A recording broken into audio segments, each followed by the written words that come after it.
Galera, bom dia, boa tarde, boa noite, boa madrugada. Meu nome é Sidney Martins, professor de língua portuguesa aqui do LAC Concursos, o maior site de videoaulas do Brasil, quiçá das Américas. Então, vamos parar de enrolação, venha comigo e vamos direto ao ponto.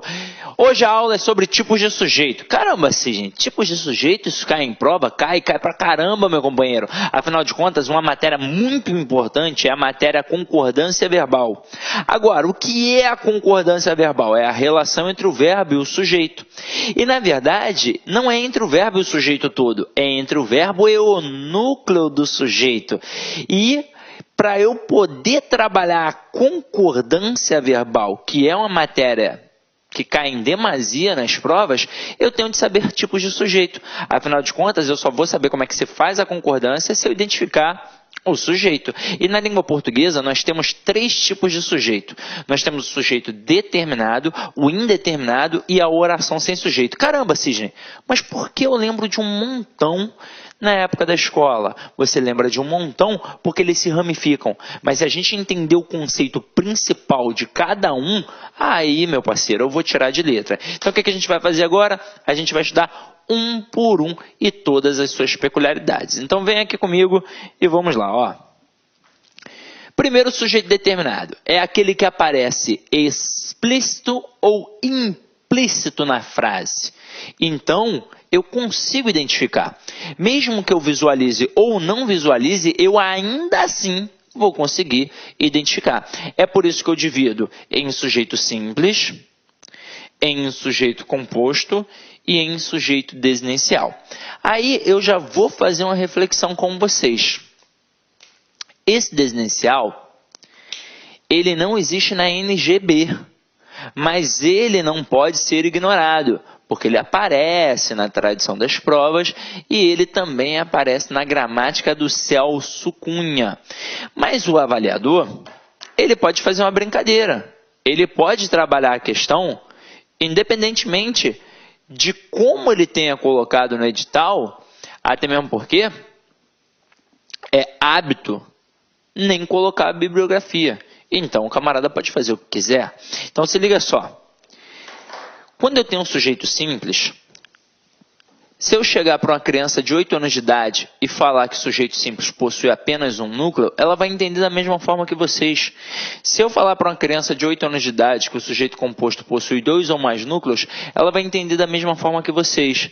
Agora, se eu chegar para uma criança com uma frase que não está aparecendo um sujeito, ela já vai estranhar. Aí imagina se eu chegar para ela e falar que ali tem um sujeito desinicial, que ele não está aparecendo, mas que é facilmente subentendido pelo contexto ou pela desinência verbal. Caramba, essa criança vai me odiar. Então a tia Teteia criou uma das melhores situações pedagógicas que a gente tem. Ela inventou o chamado sujeito oculto, que é o sujeito desinicial, que também pode ser chamado de sujeito elíptico.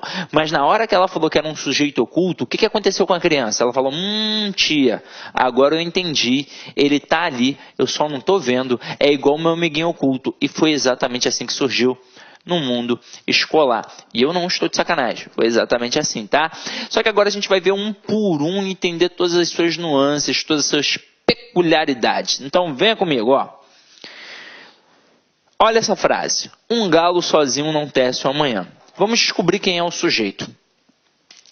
Para descobrir quem é o sujeito, eu sempre procuro primeiro pelo verbo. Eu não olho para os substantivos primeiro, eu olho para o verbo.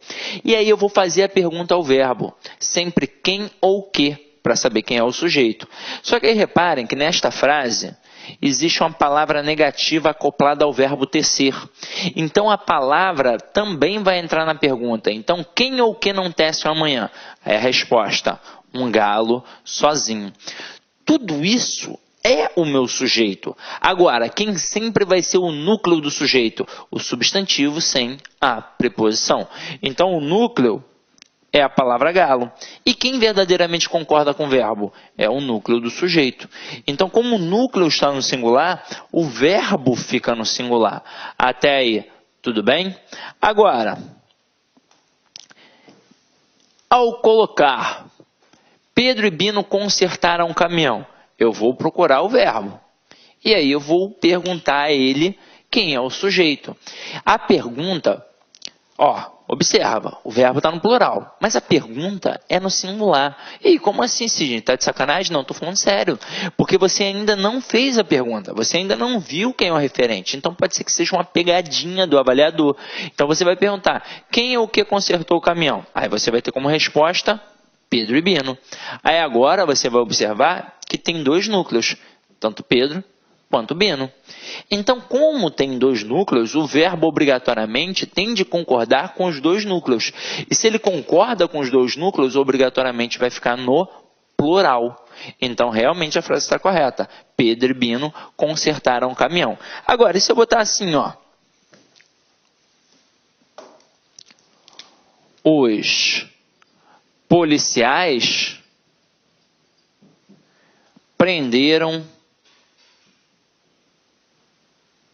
um assaltante.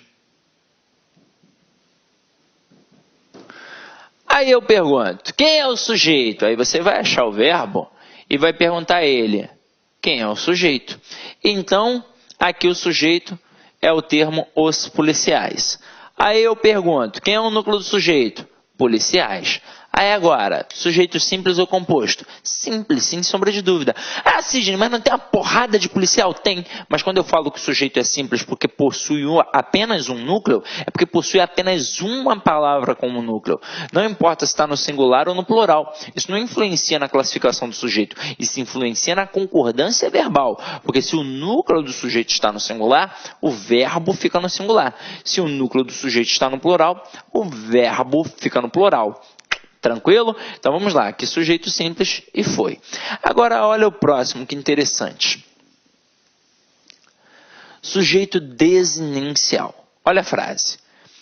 É nesta sala escura e fria, né? Não, perdão, é nesta sala retirada e escura que vamos introduzir o leitor. Quem é que vai introduzir o leitor? Nós. Então, eu consegui descobrir pela desinência número pessoal. Então, nada mais justo que chamar de sujeito desinencial. Agora, nada impede o avaliador de, na sua prova, trabalhar ou a visão escolar ou a visão da NGB. Quando ele trabalha a visão da NGB, ele não tem como trabalhar o sujeito desinencial. Ele vai trabalhar apenas o simples e o composto. Detalhe, não é a visão apenas da NGB, é a visão de alguns gramáticos, como por exemplo o Segala, ele tem a visão da NGB. Mas outros autores já têm uma visão mais escolar, como por exemplo Celso Cunha. Mas, tendo em vista que o cara pode fazer o que ele quiser, e ele realmente pode fazer o que ele quiser, ele pode, quer saber, hoje eu vou trabalhar só a NGB, hoje eu vou trabalhar a visão do Celso Cunha. Aí você vai olhar e, caramba, o que eu faço? Você tem de ser esperto e olhar para a questão e identificar a intenção deste avaliador, caso ele queira trabalhar em cima disso daqui. Porque se ele quiser trabalhar em cima da NGB, ele vai botar assim, ó, na oração que foi citada, nós temos que tipo de sujeito? Aí ele vai botar letra A, simples, letra B, composto, letra C, oração sem sujeito, e letra D, indeterminado. Então vamos lá. Primeiro de tudo, quando está lá no edital, concordância verbal, isso já mostra que o cara pode cobrar tipos de sujeito. Ele pode cobrar. Ele pode cobrar. E se ele quiser, ele vai cobrar. Agora, como ele vai cobrar? Meu irmão, ele pode cobrar de diversas formas. Se ele for trabalhar com isso daqui e quiser fazer uma pegadinha, ele vai fazer. Mas e aí, tá errado, não sei o quê. Meu irmão, tem que estar preparado para tudo. Então, se ele bota isso daqui, a resposta é sujeito simples. Veja que ele não colocou o sujeito oculto, ele não colocou o sujeito desinencial. Ele está mostrando que nessa questão, ele quis trabalhar de acordo com a visão da NGB. O que é NGB? É a norma gramatical brasileira. E na norma gramatical brasileira, quando se fala de sujeito determinado, só tem o simples e o composto. E na hora que você identifica o nós, quantas palavras tem aqui? Uma. Então, sujeito simples. Agora, E se o avaliador na sua prova quiser trabalhar a visão escolar, a visão, por exemplo, do Celso Cunha, a tradição escolar, ele vai tirar esse simples aqui e vai colocar oculto ou desinencial. E vai ser a sua resposta. Agora, o que ele não poderia fazer? Colocar os dois. Ele não poderia, porque aí estaria arrumando sarna para se coçar, porque muita gente iria entrar com recurso para poder anular a questão. Entendeu a pegada? Então, eu estou querendo te mostrar que isso aqui, dependendo do autor que o avaliador queira utilizar, pode ser o chamado oculto, desinencial ou elíptico, ou ainda assim pode ser chamado sujeito simples. Porque por mais que eu não esteja vendo, eu consigo identificar. Então é determinado. E na hora que eu identifico, eu vejo que tem só uma palavra. Ok? Tranquilo? E na minha prova, Sidney, como é que vai fazer? Eu quero saber na minha prova. Na sua prova pode ser qualquer um dos dois. Então você tem de ficar esperto no comando. Porque, meu irmão, se o cara bota aqui simples, fala sério. Não tem como ser composto. Não tem como ser uma oração sem sujeito. Não tem como ser indeterminado. Então, o cara aqui é identificado, é determinado. Então, não pode ser nem B, nem C, nem D. Então, só pode ser A. Até mesmo porque só tem uma palavra. Então, você que tem que ficar ligado. Você que tem de estar esperto. Tranquilo? Então, matamos aqui. Agora, vamos para o sujeito indeterminado. Esse é mais sinistro. Então, vamos lá. Sujeito indeterminado é aquele que, embora existindo, não se pode determinar nem pelo contexto, nem pela determinação do verbo. Na língua portuguesa, há 3 maneiras diferentes de indeterminar o sujeito de uma oração. Agora é o seguinte. Eu vou falar o seguinte. Às vezes, eu não consigo identificar realmente. Mas tem situações em que eu não quero identificar. Este sujeito indeterminado, ele tem serventia no dia a dia, tem funcionalidade, ele serve para evitar problemas. Imagina você, mulher que está em casa. Se eu chegar para você, imagina que aqui é uma sala, né, um curso. Aí eu falo para você que a menina que está do lado aí falou muito mal de você ontem aqui no curso. Caramba, naturalmente, na hora, você vai ficar bolada. E aí você vai querer tirar o quê? Uma satisfação. Que história é essa, fulana? Tá falando mal de mim aqui, não sei o quê, e papapá. E aí, a outra menina, também não vai te dar mole, né? E que história é essa? Tá maluca? Quem foi que te falou isso? Aí você vai falar, foi o Sidney. E aí ferrou, né? Porque arrumar problema com uma mulher já é algo perigoso, imagina arrumar com 2. Para evitar este problema, o que eu faria? Eu utilizaria o verbo na terceira pessoa do plural. Eu chegaria para você e falaria assim, aí, fulana, bem falaram mal de você ontem aqui no curso. Aí você talvez chegasse para mim e falasse assim, me diz logo quem foi, que eu vou matar, não me segura não. Eu falei, calma aí, pelo amor de Deus, eu não vi quem foi, eu só ouvi, estava ali no bebedouro, coisa e tal. Aí beleza, aí se liga, se um dia você descobrir, por exemplo, que foi a Maria vai poder tirar satisfação comigo? Não, hipótese alguma. Eu em nenhum momento disse o nome da Maria. Detalhe, concorda comigo que pode sim, dentro daquela sala, dentro daquele curso, ter sido só a Maria? Pode. Mas pode ter sido todo mundo da sala? Pode ter sido todo mundo do curso? Claro que pode. Eu não determinei, é indeterminado, não tem como saber.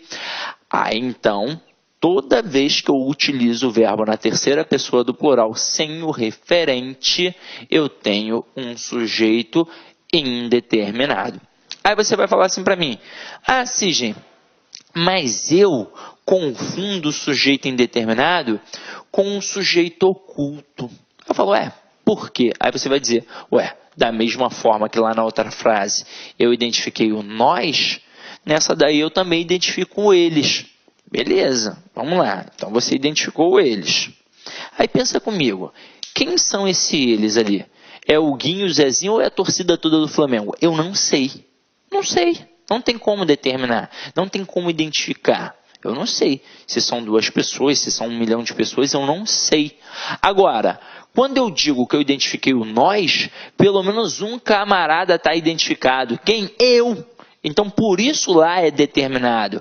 Por isso lá eu consigo dizer que está ali, que eu sei quem é. Agora, aqui, não. Agora, outra coisa seria eu escrever. Eles falaram mal do governo. Agora, o verbo na terceira pessoa do plural tem um referente. Quem? O eles. E só tem uma palavra aqui. Então, seria sujeito simples. Agora, se o verbo realmente estiver sem o referente, na terceira pessoa do plural, ele sempre vai caracterizar um sujeito indeterminado. Falaram, cantaram, cantam, dizem e por aí vai. Ok? Beleza? Então, vamos para a segunda situação. Com o verbo na terceira pessoa do singular acompanhado do pronome ser. Meu companheiro, vou te preparar. Isso aqui não é de Deus. Não é de Deus. Porque é o seguinte, quando você lê lá na gramática isso daqui, dependendo, porque você pode não ter estudado com uma boa gramática, dependendo, você vai achar que todo verbo com pronome ser caracteriza um sujeito indeterminado. E não é. Agora, e se você pegar uma boa gramática para estudar? Aí a boa gramática vai fazer uma reflexão.